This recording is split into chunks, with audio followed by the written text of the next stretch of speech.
This is your WCFW Daily News Roundup for 105.7 CFW in Chippewa Falls and 93.5 The Tap in Eau Claire. For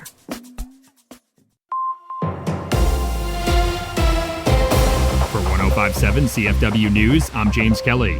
The city of Altoona may receive grant funding from the state to help improve pedestrian infrastructure. According to the Altoona City Council, the city has received a preliminary notice that it will receive grant funding through Wisconsin's Transportation Alternatives Program. The funding will be used to replace the Spooner Avenue pedestrian bridge over Otter Creek along the trail near Centennial Park. City officials say the bridge was originally built in the early 1900s, and a 2023 inspection uncovered structural deterioration, forcing the city to implement a 5-ton weight limit. The total cost of the project is expected to be a little over $1 million over the next 3 years. The grant funding will cover up to 80% of construction, estimated to be about $710,000. The city of Altoona would be responsible for the remaining cost, estimated at around $380,000. The Altoona City Council will officially vote on accepting the grant and allocating the rest of the funding at its meeting on Thursday. If approved, the grant could be finalized by the fall, and construction could begin in 2029.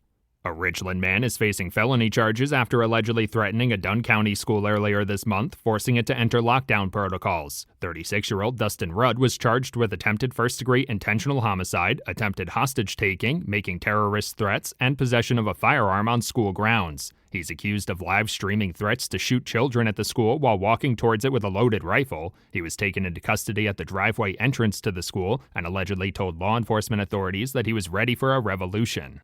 The YMCA of the Chippewa Valley is expanding a substance abuse program thanks to grant funding from the Eau Claire County Opioid Task Force. The organization's Sober Strong program had previously sought to assist women recovering from substance abuse disorders by providing things like support groups, wellness resources, and exercise groups. Thanks to over $50,000 in grant funding, however, the Sober Strong program will now be expanded to serve men recovering from substance abuse disorders as well.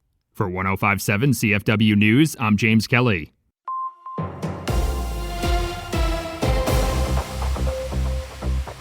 With Civic Media News, I'm Terry Miller.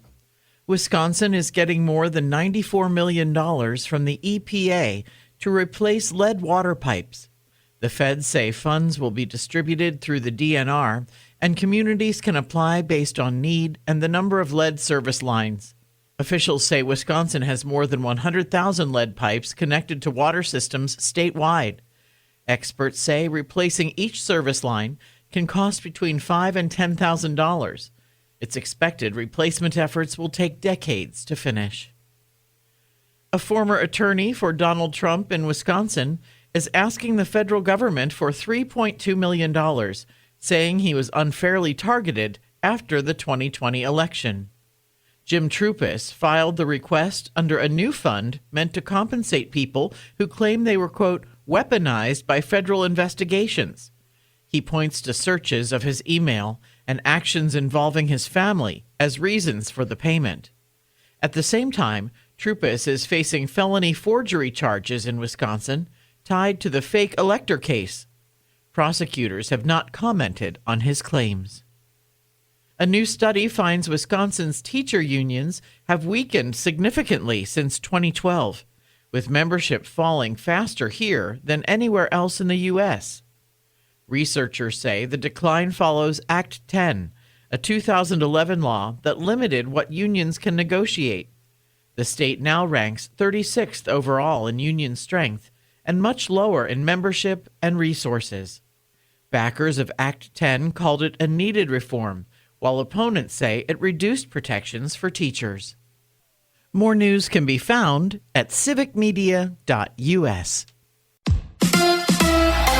The Brewers head to Houston. Hi, I'm Mike Clemens with sports. The Brewers will be away this weekend. They'll play the Astros at 7:10 tomorrow night. What a happy Brewers clubhouse yesterday, coming back in the 8th inning after going without a hit and beating the Cardinals 2-1 at home to complete the sweep. How did it feel to finally get a save? Closer Trevor McGill. It means a lot. I mean, every game means a lot.